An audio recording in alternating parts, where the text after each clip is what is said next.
àwọn Nasara Christian Kùránì sọ bẹ́ẹ̀ láwọn bó ló ti sọ bẹ́ẹ̀ tá a bá lọ wo ó tó bí ọ̀nà mẹ́ta tí ó ti jáde nínú Al-Qur'an. So tá a bá lọ wo suratu Quran chapter 2 verse 62 yẹn suratul Baqarah a máa bá ọ̀rọ̀ wọn níbẹ̀. Quran chapter 5 verse 69 a máa bá ọ̀rọ̀ wọn níbẹ̀. Quran chapter 22 verse 17 a tún máa bá ọ̀rọ̀ wọn ní àwọn ibẹ̀ yẹn náà. So nítorí àsìkò mi nídìí láti máa mú àwọn yẹn wá ẹ máa ti máa rí display yẹn lójú screen yẹn. Ẹ jẹ́ kí n tẹ̀síwájú. Historical identification. It was only during the Abbasid period, specifically the 9th century, that the Mandians of Mesopotamia were officially identified with the Quranic Sabians to secure legal protection under Islamic rule. Nǹkan tí wọ́n sọ bí ni wípé lẹ́yìn tí Ànábì Muhammad ti lọ tí àwọn Abubakar gbogbo wọn Umar Sayyidina Umar Ali gbogbo wọn ti lọ àìmọye ọdún ti kọjá lẹ́yìn ìgbà yẹn bí 300 years lẹ́yìn tí Ànábì ti lọ. Khalifa àwọn mùsùlùmí kan wọ́n pè ní Al-Ma'mun. So wọ́n ṣe ìjọba ní Turkey nígbà yẹn wọ́n pè wọ́n ní Abbasid Caliphate. Wọ́n wá ń fẹ́ sọ wọ́n wá ń ṣe òfin wípé gbogbo àwọn tí ò bá ti kí ń ṣe Ahlul Kitab, àwọn tí wọ́n bá ti kí ń ṣe pé ẹlẹ́sìn tá a fún ní tírà gẹ́gẹ́ bí Christian and Jews a fẹ́ wọn mọ́ ní orílẹ̀-èdè yìí kàn fi ìlú sílẹ̀. Láì jẹ́ bẹ́ẹ̀ àwọn máa ṣígun lọ bá wọn. Gbogbo ẹni tó bá ti jẹ́ pé ìbọ̀rìṣà ló ń ṣe wọn ò fẹ́ mọ́ ní Turkey, àwọn fẹ́ fọ Turkey mọ́. Àwọn ẹlẹ́sìn kan wá wà ń bẹ̀ ńgbà yẹn Sabian làwọn náà.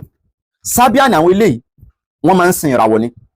Wọ́n wá wò wípé kí làwọn lè ṣe láti lè fi rí protection lábẹ́ ìjọba Islam. Wọ́n wá lọ bá Khalifa yẹn wípé àwọn náà ni Kùránì ń sọ tí Kùránì sọ pé wà sọ bí wú náà tó kà mọ́ àwọn Ahlul Kitab àwọn ló ń sọ náà wá lọ sọ bẹ́ẹ̀ fún Khalifa nítorí kí wọ́n lè bá rí protection wọ́n lè bá fi wọ́n lẹ̀ nínú Turkey. So èmi kọ́ ọmọ kúkú kọ́ historical identification bó ṣe wà lórí AI history nìyẹn. Only scholars believe the Sabians mentioned in the Quran may have originally referred to various monotheistic or Baptist sects in the Near East, but not necessarily a specific community physically located in Mecca at that time. So ẹ jẹ́ ká tún tẹ̀síwájú. Timeline of the Mandian movement, 1st and 3rd century CE. Gbogbo àwọn ilé ànídẹ̀. Would you like to know more about the specific religious practices of the Mandians that led early Muslims to categorize them as people of the book? Okay, I'd like to know. Ó béèrè wípé ǹjẹ́ a fẹ́ mọ̀ kí nìdí táwọn Mùsùlùmí fi rí àwọn Sọ́bíà gẹ́gẹ́ bíi pé Ahlul Kitab ni wọ́n. Ó wá sọ wípé early Muslim authorities categorized Mandians as people of the book Ahlul Kitab primarily because their religious practices and core beliefs shared significant parallels with the Abrahamic monotheism found in the Quran. Ìdí ni pé àwọn nǹkan táwọn ẹlẹ́sìn Sọ́bí ìhùnà tí Kùránì wí nǹkan tó ń ṣe nínú ẹ̀sìn wọn ó fi púpọ̀ jọ àwọn nǹkan tí Abraham gbé kalẹ̀ tá a dẹ̀ rí orípa rẹ̀ nínú Al-Quran. Number 1, absolute monotheism yẹn ni pé ìmọ̀ Ọlọ́run lọ́kan at-tawhid. Àwọn Sọ́bí ìhùnà èyí tí Kùránì dárúkọ Ọlọ́run nìkan ni wọ́n ń jọ́sìn fún. Nínú èdè tí wọ́n ń pe Ọlọ́run ní Ayy-Rabb, the great life. Like Muslims, they believe God has no partners. Gẹ́gẹ́ bí àwọn Mùsùlùmí àwọn náà gbà pé la sharika lahu Ọlọ́run ò ní orogún and is the eternal creator of all. Àwọn náà sì gbà pé Allahu Khaliq Ọlọ́run ọba aládẹ́dà gbogbo nǹkan pátápátá. Number 1 yẹn òun ni pé prophetic lineage. Àwọn náà nígbàgbọ́ nínú àwọn rusul àwọn ànábì Ọlọ́run. They reverse several figures prominent in the Quran including Adam, Seth, Noah and Shem. Nǹkan tó ń sọ bí ni pé àwọn náà gbé oríyìn fún àwọn ànábì Ọlọ́run gẹ́gẹ́ bí ànábì Adam, ànábì Shitu, ànábì Nuhu àti Sham tó jẹ́ ìkan lára àwọn ọmọ Noah. Wọ́n gbà wípé gbogbo àwọn wọ̀nyí ẹni mímọ́ ni wọ́n. John the Baptist. Most significantly, they venerate John the Baptist as their greatest teacher and a messenger of light. His high status in Mendeism aligned perfectly with his honored role as a prophet in Islam. Wọ́n tún gbóyìn fún Yahya, ànábì Yahya tá a mọ̀ sí John the Baptist nínú ẹ̀sìn wọn. Sacred scriptures. Mandians possess a large body of holy texts. Wọ́n ní ìwé, àwọn náà ní ìwé, báwa Mùsùlùmí náà ṣe ní Quran, àwọn náà ní ìwé. Most notably, wọ́n ń pè ìtò dájú nínú ìwé wọn, wọ́n ń pè ní Jinzaraba, the great treasure, which their leaders presented to Muslim authorities as their book to secure protected status. Ẹ jẹ́ á tẹ̀síwájú. Ritual parallels. Early Muslims noted several ritual practices that closely resembled their own or those of other people of the book. Daily prayer.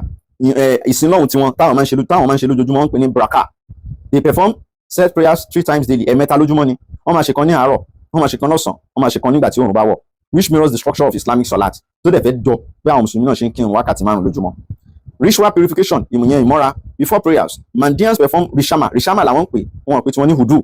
A ritual washing of the face and limbs. Níbẹ̀ yẹn, wọ́n á fọ face wọn, wọ́n á fọ ọwọ́ wọn àti ẹsẹ̀ wọn. That is strikingly similar to the Islamic wudu. They also practice full body immersion. Àwọn náà máa ń ṣe ìwẹ̀ for major defilements similar to guslu. Tó fẹ́ jọ guslu táwa Mùsùlùmí máa ń ṣe.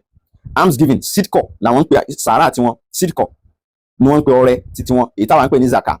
The requirement to give alms to the needy is a core religious duty in Mendeism, much like zakat in Islam. Ẹ jẹ́ ká tẹ̀síwájú. fasting sauma àwọn náà ń pè tí wọ́n náà ní saw.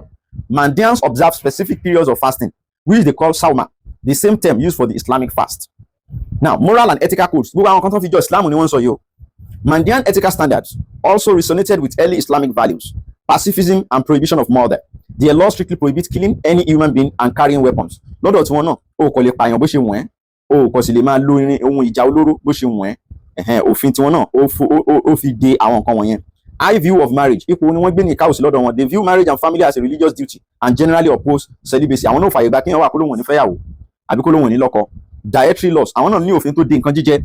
Like Muslims, they follow specific ritual slaughter methods and avoid certain foods such as strong drink. Àwọn náà kì í mutí nínú ẹ̀sìn wọn. Wọn kò sì kí ń pa nǹkan bó ṣe wù wọ́n. Ó ní òfin tó de ìdú nǹkan lọ́dọ̀ tiwọn náà. Azabuhu. Could it be possible that Muhammad copied the conduct of the Mandians while claiming to be a prophet? Ẹ gbọ́ béèrè tí mo tún béèrè.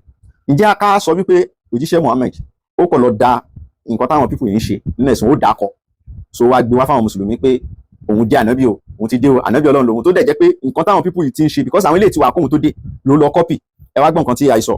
Only the question of whether the Prophet Muhammad copied Mandian practices is a subject of intense debate between secular historians and theological scholars. Ó sọ wípé wọ́n ti ọ̀rẹ́ àwọn onímọ̀ ti fà gan, wọ́n ti debate ọ̀rọ̀ yìí. So ó máa wá sọ nǹkan tó ń sọ, ó máa kọ́ fún wa. There is no archaeological or historical proof of direct contact, but several theories exist to explain the similarities.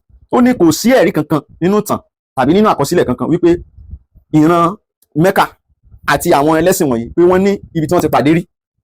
Ẹ gbọ́rọ̀ bẹ́yẹn pé ká sọ pé òkè o àwọn Mẹ́kà àwọn ará Mẹ́kà tí Muhammad jẹ́ lára wọn bí wọ́n fìgbà kan ní interaction ìbápàdé ara ẹni pọ̀ pẹ̀lú àwọn ẹlẹ́sìn Mandian yìí, wọ́n ní kò sí ẹ̀rí náà. Àmọ́ o ìṣe tí ànábì wọn tó mú wá àti ìtàwọn ń ṣe àwọn nǹkan tó fi jọra ó ṣe kí ni o ó pọ̀ o. Now the secular historical perspective, nǹkan táwọn onímọ̀ tí wọ́n gbé yẹ̀wò. Secular historians often look for cultural diffusion, the ideas that travel along trade routes. Okay, the Hanafi context. Before Islam, there were individuals in Arabia known as Hanifs who rejected idolatry and sought the religion of Abraham. Some scholars such as E.S. Drawer, who spent decades studying Mandians, suggested that Baptist ideas from Mesopotamia would have filtered into the Hijaz via trade caravans. Nǹkan tí wọ́n sọ mí ni pé ọ̀jọ̀gbọ́n kan ní mímọ̀ kan orúkọ rẹ̀ ń jẹ́ E.S. Drawer. Ó lọ fi àìmọye ọdún tí kò dín níbi 30 years ló fi lọ ń study àwọn ẹlẹ́sìn Mandian yìí. Kí ló ń ṣe? Kí ló wà nínú ìwé wọn? Ó lọ fi study àárín wọn. Wọ́n ní ọ̀jọ̀gbọ́n yìí sọ wípé àwọn idea tó ní ṣe pẹ̀lú ẹ̀sìn láti Mesopotamia ó possible kó rápálá dílẹ̀ Lárúbáwá agbègbè tí Mẹ́kà wà ní wọ́n ń pè ní Hijaz nípasẹ̀ pé wọ́n jìjọ máa ń ṣe òwò pọ̀, òwò máa ń dà wọ́n pọ̀. Wọ́n wá ní common terminology, kí làwọn èdè tí wọ́n ń lò nínú ẹ̀sìn Mandian tó dẹ̀ tó appear nínú ẹ̀sìn Islam èyí tí Muhammadu mú wá. The similarities in terms like salat ó wà láàrin àwọn méjèèjì, zakat ó appear láàrin àwọn méjèèjì, saumu ó appear láàrin àwọn méjèèjì, suggests a shared religious vocabulary common to the Near East at the time. Number 2, the geographical challenge. Ibi tí challenges tó wà ń bẹ gangan tá a fi lè conclude pé wọ́n bára wọn ṣe òun lélẹ̀. The primary argument against direct copying is distance. Jíjìnà tó wà láàrin ibi táwọn Mandian yìí wà gangan àti ibi tí Ànábì Muhammad ti dìde ní Mẹ́kà yìí. Ìjìnà yẹn ti pọ̀ kọjá ká sọ pé ó lọ ń kọ́ nǹkan tí wọ́n ń ṣe lọ́dọ̀ wọn. Isolation of the Hijaz. Ìtakété ìdáwà ìlú Hijaz. Mecca was roughly 800 to 1,000 miles away from the Mandian heartlands in southern Iraq. Pé jíjìnà yẹn ó súnmọ́ bí 1,000 miles. Jíjìnà yẹn. Ẹlẹ́ẹ̀kejì ni pé no record of contact, kò sí àkọsílẹ̀ pé wọ́n jọ ṣe pọ̀ rí ìyẹn ìran Mecca àti àwọn southern Iraq níbi tí àwọn Mandian yìí tí wọ́n gbilẹ̀ sí. There is no mention in the Sirah, biographies of Muhammad or Mandian school bí ó ṣe sí àkọsílẹ̀ wípé àwọn ará Mecca pàdé pẹ̀lú wọn nínú ìtàn àwa mùsùlùmí Sirah náà ni kò sí nínú àkọsílẹ̀ tàwọn yẹn náà. Àkọsílẹ̀ àwọn Mandian yẹn náà kò sí lọ́dọ̀ wọn rí wípé àwọn ará Mecca wá bá àwọn táwọn jọ jòkó rí àbí ní ìdánilẹ́kọ̀ọ́ pọ̀ rí àbẹ́nìkan wá láti Mecca tó wá kọ́, kò sí lọ́dọ̀ tiwọn náà. Àkọsílẹ̀ tó jọ bẹ́ẹ̀ ò sí nínú àkọsílẹ̀ tiwọn. Ká sọ pé àwa mùsùlùmí o àwọn ò kọ́ lọ́dọ̀ tiwa ṣàbòsí ayọ́kúrò, ṣé kò sí ẹ kó tún sí ní ọ̀dọ̀ tiwọn náà wípé àwọn ní student báyìí rí o tó wá láti Mecca o torúkọ ẹ̀ ń jẹ́ Muhammad. Of him meeting Mandian priest. While Muhammad traveled to Syria for trade, Mandians were traditionally located in the opposite direction, east. Àkọsílẹ̀ wà pé Ànábì Muhammad ó fìgbà kan lọ Syria rí láti lọ ṣòwò. Sham táwọn sọ pé Ànábì lọ Sham ṣe mọ̀ pé Syria ni. Àmọ́ o àwọn Mandian yìí opposite gẹ́gẹ́ ní ibi tí àwọn tí wọ́n wà síbi tí Syria wà. So ẹ jẹ́ ká tún tẹ̀síwájú. AI tún tẹ̀síwájú. Ó ní the Islamic theological perspective. Ẹ mẹ́jà lọ bẹ̀rẹ̀ ìyẹn ò need. So àmọ́ ẹ máa rí lójú screen yín. Ó ní the Quranic view, àwọn ibi tí Quran ti sọ̀rọ̀ wọn gbogbo yẹn gan ẹ kò lè kà lójú screen. Lẹ́yìn náà key differences that challenge the copying theory. Kí làwọn nǹkan tá a fi wọ̀nyí pé àti lè sọ pé Muhammad lọ copy àwọn people yìí ni ó ṣòro láti sọ bẹ́ẹ̀. Now wọ́n ní if Muhammad had copied the Mandeans, historians note he likely would have adopted their most unique features which he did not. Pé tó bá yẹ pé Muhammad lọ copy àwọn wọ̀nyí ni àwọn ẹlẹ́sìn yìí tó yẹ pé tí wọ́n ló lọ copy tó fi pera ẹ̀ ní ànábì Ọlọ́run, àwọn nǹkan kan wà tó yẹ kó copy mọ́ tó jẹ́ pé dandan ni ó máa copy ẹ̀, kò sí bí ó ṣe ní copy ẹ̀. Wọ́n ní àbá àwọn nǹkan yẹn ní inú ti ẹ̀sìn tí ànábì Muhammad mú wá. Ẹlẹ́ẹ̀kejì ni pé exclusivity. Mandeism is a non-proselytizing ethnic religion.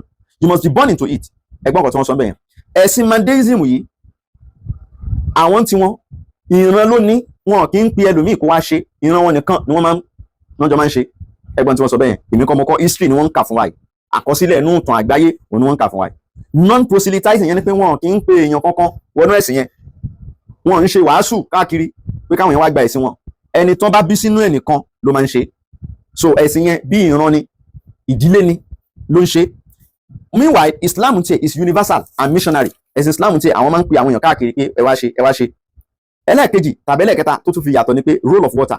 Lọ́dọ̀ àwọn Mandeans yìí, they require flowing or living water for baptism. Yẹn ni pé omi tí wọ́n máa ń lò nínú ìjọsìn tiwọn ó máa jẹ́ omi odò tó ń ṣàn. Wọ́n ń lo omi tí ò bá ṣàn, wọ́n ń lo omi odò tí ò bá ṣàn fi ṣe ìjọsìn wọn. Ẹ gbọ́ báyẹn, flowing water, omi tó ń ṣàn ni wọ́n máa ń lò bí odò.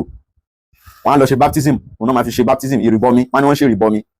Àwọn náà ní kíní yẹn nínú system wọn, ìrìbọmi yẹn major pillar ló jẹ́ lọ́dọ̀ wọn, ìrìbọmi. Islamic wudu, ṣùgbọ́n lọ́dọ̀ àwọn mùsùlùmí, àlùwàlá àti mùsùlùmí, it can be done with still water or even sand. Èyíkéyìí omi ni mùsùlùmí máa ń lò, kó ṣáà ti jó omi ni, débi pé kódà Islam máa ń lo iyẹ̀pẹ̀, wọ́n náà ṣe tayammum, wọ́n fi ṣàlùwàlá. Dualism, lára nǹkan tó tún fi yàtọ̀ ni pé Mandeism has gnostic elements. Wọ́n ní ìgbàgbọ́ nínú spirituality, ìyẹn àwọn ẹlẹ́sìn Mandeism yìí. Wọ́n gbàgbọ́ yìí pé àwọn ẹ̀mí ṣe ránṣẹ́, àwọn ẹ̀mí máa ń perform. So ẹ̀mí mímọ́ àti ẹ̀mí òkùnkùn wọ́n nígbàgbọ́ pé àwọn nǹkan yẹn, so ìgbàgbọ́ wọn nínú ẹ̀ ó strong gan. That are entirely absent from the strictly monotheistic and material world affirming theology of Islam. Gbogbo àwọn orúkọ báyìí kò sí nínú Islam. So àwọn ẹlẹ́sìn Mandeism àwọn máa ń pè ẹ̀mí ránṣẹ́, wọ́n máa ń mẹ́mí, wọ́n máa ń pè ẹ̀mí ránṣẹ́, gbogbo yẹn ló wà lọ́dọ̀ wọn. Wọ́n máa ń sọ pé èèyàn lọ sórí òkè, èèyàn gbẹ̀mí, gbogbo yẹn wà lọ́dọ̀ wọn. Ẹ̀mí sọ̀kalẹ̀, wọ́n fẹ́ pè ẹ̀mí sọ̀kalẹ̀, gbogbo yẹn wà lọ́dọ̀ wọn. Ìyẹn ilé ìtàdé ń wí kò sí nínú ìlànà ti Islam rárá, àfàwọn tó ń lọ jí nǹkan ní nǹkan mú wọnú tiwọn lókù.